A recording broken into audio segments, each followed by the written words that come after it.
कैसे हो? I hope आशा करते हैं आप सभी लोग अच्छे होंगे।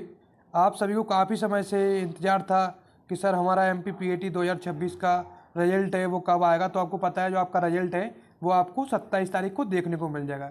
अब आपका रिजल्ट तो देखने को मिल जाएगा, पर आप सभी लोगों के मन में बहुत सारे डाउट हैं। सर हमारा रिजल्ट आ जाएगा, हमको कॉलेज मिल जाएगा, तो हमको कितना फीस लेकर कॉलेज जाना है, एवं कॉलेज जाना है तो कितने दिनों के अंदर हमको कॉलेज जाना है, कॉलेज में कितनी फीस जमा करना है। तो आज आपके सारे डाउट हम इस वीडियो के माध्यम से सॉल्व कर देंगे। आपकी जो भी फीस की जितनी भी जानकारी है आपको सब बता देंगे कि आपको कॉलेज में कितनी फीस लेकर जाना है। अगर आपको फ्री सीट मिलती है, पेमेंट सीट मिलती है, कोई भी आपको सीट मिलती है, आप ST SC OBC जनरल या कोई भी कैटेगरी के अंदर आते हो, तो आपको कितनी फीस लेकर जाना है। तो इस प्रकार आपको चेक करना है कि आप ST SC OBC कोई भी कैटेगरी के अंदर आते हो तो आपको लगभग कितनी स्कॉलरशिप मिलती है। तो आज आपको पूरा साल का अमाउंट बताएंगे, 6 महीने का बताएंगे। जो आप कॉलेज में जाओगे तो आपको 6 महीने की फीस भरना पड़ेगी। 6 महीने की आप दूसरे सेमेस्टर में भरोगे, सेमेस्टर बाई सेमेस्टर आपकी फीस भरती है। और जो आपकी फीस रिफंड लौट कर आती है वो आपकी ईयरली लौट कर आती है। एक साल में आपकी एक बार आपकी जो फीस रहेगी वो वापस लौट कर आती है। कोई भी स्कॉलरशिप का फ़ायदा लेना चाहते हो, ST SC OBC या मेधावी, जनरल वालों को खासकर मेधावी मिलती है क्योंकि उनके लिए कैटेगरी स्कॉलरशिप नहीं होती। तो बात करते हैं सबसे पहले पूरे साल का आपका कितना खर्चा आएगा कॉलेज की फीस मिलाकर, जिसमें आपका कॉलेज ही अकेले रहेगा, उसमें खाना पीना कुछ नहीं रहेगा। तो सबसे पहले बात करते हैं जो आपकी दिख रही होगी फ्री सीट। अगर आपको फ्री सीट मिलती है तो आपको 44,590 रुपये आपको साल भर में कॉलेज में भरने पड़ेंगे। ये आपकी किसकी फ़ीस है? ओनली आपकी कॉलेज की फ़ीस है। ना तो आपका इसमें आपका मेस जुड़ा है, ना तो आपका इसमें हॉस्टल जुड़ा है। ओनली आपकी ये आपकी ओनली किसकी फ़ीस है? आपको ओनली कॉलेज की फीस है। अब दिख रही होगी ये आपकी पेमेंट सीट है। पेमेंट सीट में आपकी 1,05,190 रुपये आपकी कॉलेज की फीस है। जो कॉलेज की फीस अगले साल से काफ़ी बढ़ गई है। यह आपको 2-3 साल पहले का अंदाज़ा लगाया जाए तो यह फीस काफ़ी कम थी, पर यह फीस बढ़कर काफ़ी अधिक हो गई।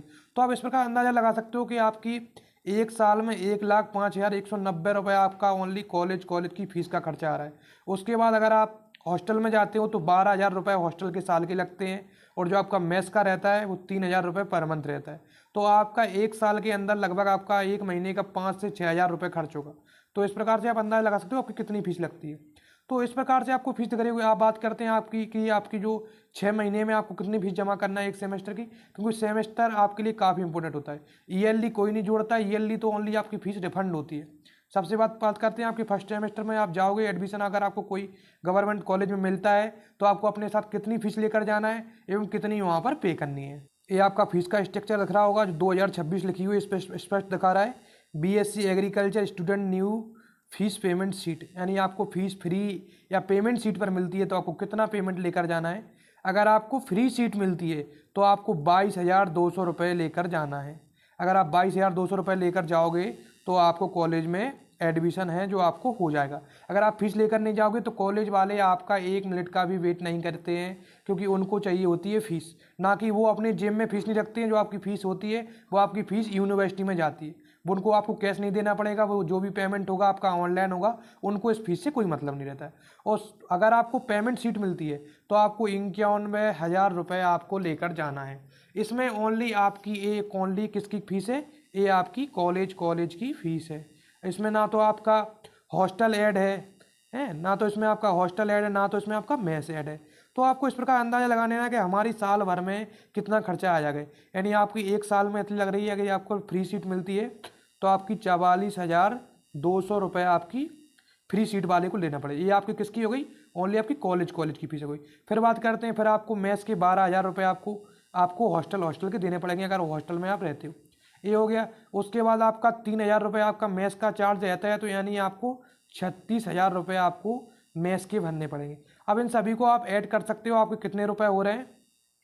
लगभग आपके जो रुपए होंगे वो आपके 70,000 के करीब आपकी जो पेमेंट है वो आपका पहुंच जाएगा। यानी आपको साल के 1,00,000 रुपए मानकर चलना है कि हमारी साल की 1,00,000 रुपए अगर आपको फ्री सीट मिलती है तो आपके लगेंगे।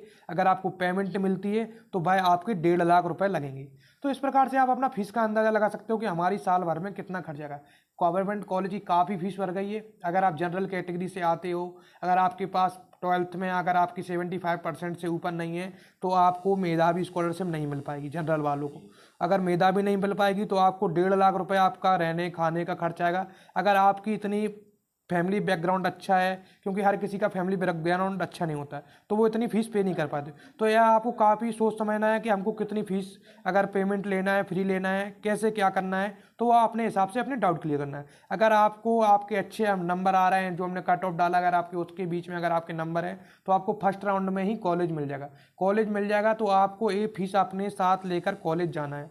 और अगर आपको सीट लॉक करोगे तो वो 5,000 रुपये आपके अलग से पे होते हैं, वो आपके पे किसी में नहीं जोड़े जाएंगे।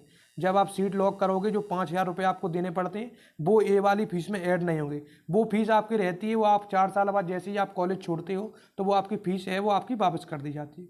तो इस प्रकार से आपकी जो फीस की है वो आपकी जानकारी हमने बता दी है। अब बात करते हैं कि आपको स्कॉलरशिप है वो कौन कौन सी आपको स्कॉलरशिप मिलती है और कैसे आप स्कॉलरशिप की आपकी पेमेंट है वो आपको वापस होता है। करते हैं आपको कौन कौन स्कॉलरशिप मिलती है। फर्स्ट स्कॉलरशिप मिलती है आपको ST कैटेगरी स्कॉलरशिप, या काफ़ी इंपॉर्टेंट होने। दूसरी वाली मिलती है आपको SC, जी आपकी कैटेगरी की स्कॉलरशिप होती है। तीसरी मिलती है आपको कौन सी, OBC, ये भी आपकी स्कॉलरशिप कैटेगरी की रहती है।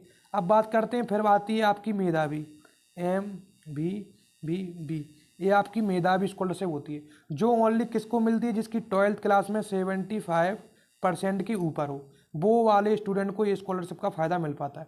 और ये आपकी UR यानी आपकी जनरल कैटेगरी के लिए स्कॉलरशिप इम्पोर्टेंट रहती है, क्योंकि ST SC सभी लोगों को आपको कैटेगरी की स्कॉलरशिप मिल जाती है।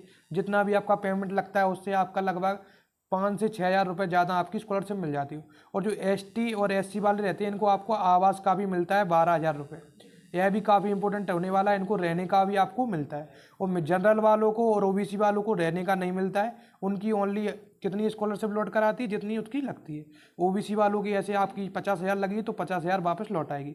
और जो अगर आप मेधावी यानी आप जनरल कैटेगरी के अंदर आते हो, अगर आपकी 12th में 75% है तो आपकी पूरी स्कॉलरशिप वापस लौट कर आएगी। अगर इतनी नहीं है तो आपकी पेमेंट जो स्कॉलरशिप है वो वापस लौट कर नहीं आ पाएगी, यानी कि आपकी डिग्री है वो आपकी बहुत महंगी पड़ जाएगी। इसलिए आपको यह चीज़ काफ़ी इंपॉर्टेंट देखना है कि हमको किस कैटेगरी के अंतर्गत आते हैं, अगर जनरल में हो तो मेधावी है या नहीं है, ये सभी डाउट आपको क्लियर करना है। अगर वीडियो अच्छी लगी हो तो लाइक कमेंट शेयर जरूर करें। अगर कोई भी आपको डाउट आता है तो आप हमारे व्हाट्सअप नंबर 7489796420 पर आप कॉल कर सकते हो। हमसे कोई भी डिटेल है स्कॉलरशिप फीस को लेकर तो आप हमसे पूछ सकते हो। जय हिंद, जय भारत।